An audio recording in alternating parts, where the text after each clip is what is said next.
안녕하세요. 새벽의 축구 전문가 페노입니다. 오늘은 지난 시즌 김명수 감독 체제에서 재미있는 축구로 K리그에 파란을 일으켰던 강원의 전술 포인트를 살펴보려고 합니다. 강원은 기본적으로 지난 시즌 K리그에서 볼 점유율이 가장 높은 팀이었고 가장 많은 패스를 기록한 팀이었습니다.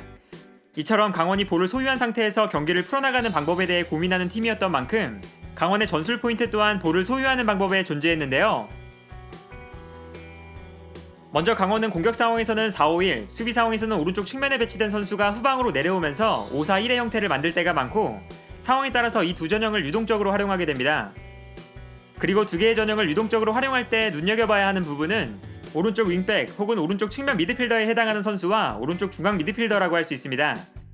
우선 공격 상황에서 수비로 전환할 때 오른쪽 측면에 배치된 선수는 수비라인 깊숙한 지역까지 내려오는데요. 이때 강원은 상대가 중원으로 들어올 수 없도록 3명의 중앙 미드필더 라인을 유지하고 있지만 상대가 오른쪽 측면으로 볼을 전개할 때 오른쪽 중앙 미드필더가 측면으로 달려나가면서 5-4-1의 형태를 만들게 됩니다. 반면에 공격 상황이 되면 강원은 수비라인 깊숙한 곳까지 내려갔던 오른쪽 측면 미드필더가 다시 빠르게 측면 지역으로 올라와주면서 공격 전형을 만드는데요. 그러나 오른쪽 측면 미드필더가 수비에서 공격으로 올라오는 시간이 있기 때문에 역습을 진행하는 상황에서는 오른쪽 중앙 미드필더가 측면으로 침투해 들어가는 모습을 자주 볼 수 있습니다. 그리고 지공 상황이 되면 다시 중앙 미드필더로 복귀하면서 오른쪽 측면 미드필더가 측면 공간을 채워주는데요. 이처럼 오른쪽 중앙 미드필더는 공수양면으로 측면과 중앙을 활발하게 오가야 하기 때문에 오른쪽 중앙 미드필더 자리에는 측면과 중앙을 모두 소화할 수 있는 김현욱이 배치될 때가 많았고 시즌 후반기에는 여름 이적 시장에서 영입한 이영재가 이 역할을 소화했습니다. 그리고 공격 전형을 형성했을 때 공격을 전개하는 데 가장 중요한 역할을 하는 선수는 한국영입니다. 강원은 공격을 전개할 때 한국영을 거쳐서 전방으로 볼이 전달되는 경우가 많은데요. 시즌 초반에는 한국영과 조지훈이 중원에 함께 배치되고 빌드업을 시작할 때 두 선수가 낮은 위치로 내려와서 후방에서 넘어오는 볼을 전방으로 넘겨주는 역할을 수행했는데 시즌이 진행될수록 한국영이 중앙에 혼자 배치되고 한국영의 왼쪽에는 좀 더 공격적인 선수를 배치해서 공격 상황에서 공격 숫자를 늘리는 방향으로 팀을 구성했습니다. 따라서 수비라인과 공격라인을 이어주는 역할을 한국영이 맡았는데 한국영이 수비라인을 돌아다니면서 볼을 받아주고 전방으로 볼을 보내주는 역할을 너무나 훌륭하게 소화해줬습니다.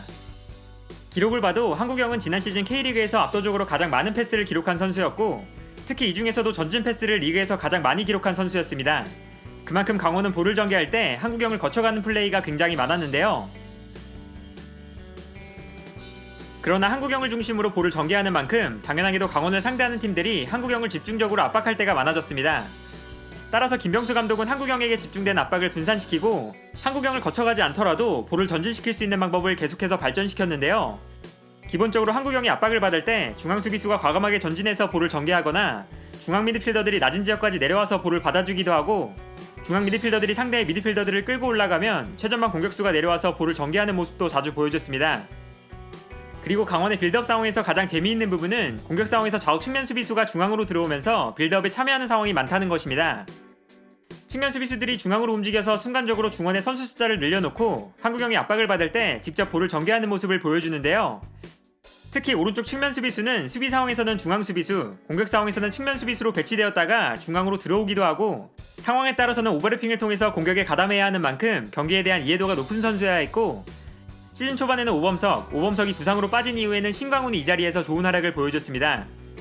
그리고 수비형 미드필더인 나카자토가 왼쪽 풀백으로 뛸 수 있었던 것도 풀백이 중앙으로 들어오는 역할을 수행했기 때문이었습니다. 이처럼 다양한 빌드업 패턴을 만들어내면서 상대에게 볼을 빼앗기지 않고 볼을 전개할 수 있는 방법을 찾아냈던 것이 지난 시즌 강원의 가장 큰 특징이자 가장 큰 장점이라고 할 수 있었는데요.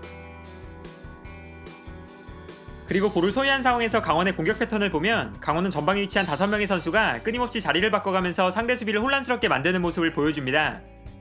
따라서 김병수 감독은 전방에 위치한 5명의 선수를 측면과 중앙을 모두 소화할 수 있는 선수들로 구성하는 것을 선호하는데요. 이처럼 최전방에 배치된 선수들은 폭넓은 움직임을 가져가줘야 했기 때문에 폭넓은 움직임의 장점을 가지고 있지 않았던 제리치가 김병수 감독의 전술에 적응하지 못하고 겨울 이적 시장에 이적하기도 했습니다. 여기에 더해서 중앙으로 들어와 있는 측면 수비수들이 상황에 따라서 측면으로 올라가주거나 중앙으로 침투해주면서 상대가 예측할 수 없는 변수를 만들어주기도 합니다. 그리고 이렇게 선수들이 자리를 바꿔가면서 측면과 중앙을 유동적으로 활용했을 때 얻을 수 있는 장점은 상대가 강원의 공격을 예측하기 힘들다는 것입니다. 실제로 강원은 측면 수비수가 측면으로 움직일 때 측면에 위치한 선수들이 중앙으로 들어가는 공격 패턴을 활용하기 위해서 왼쪽 풀백으로 주로 출전하고 왼발을 사용하는 정승용으로 오른쪽 윙백 자리에 배치하고 반대로 오른쪽 풀백으로 주로 출전하고 오른발을 사용하는 강지훈을 왼쪽에 배치하면서 상대가 예측할 수 없는 공격 패턴을 만들어내기도 했는데요. 강원을 상대하는 팀들이 강원의 공격을 막아내는 데 힘들어했던 이유도 강원의 공격은 상황에 따라서 다양한 변수를 만들어낼 수 있는 공격 패턴이 많이 준비되어 있었기 때문입니다.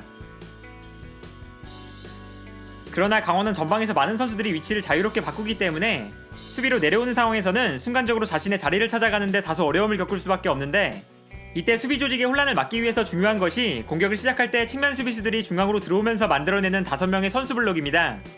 이 5명의 선수는 전방에 위치한 5명의 선수와 달리 자신의 자리를 지키면서 상대의 역습에 대비할 때가 많은데요. 특히 중앙으로 들어오는 측면 수비수들은 빌드업을 도와주기 위해 중앙으로 움직이는 것도 있지만, 중앙 미드필더들이 높게 전진했을 때 수비 상황에서 중원에 발생하는 공백을 메워준다는 수비적인 목적도 가지고 있습니다.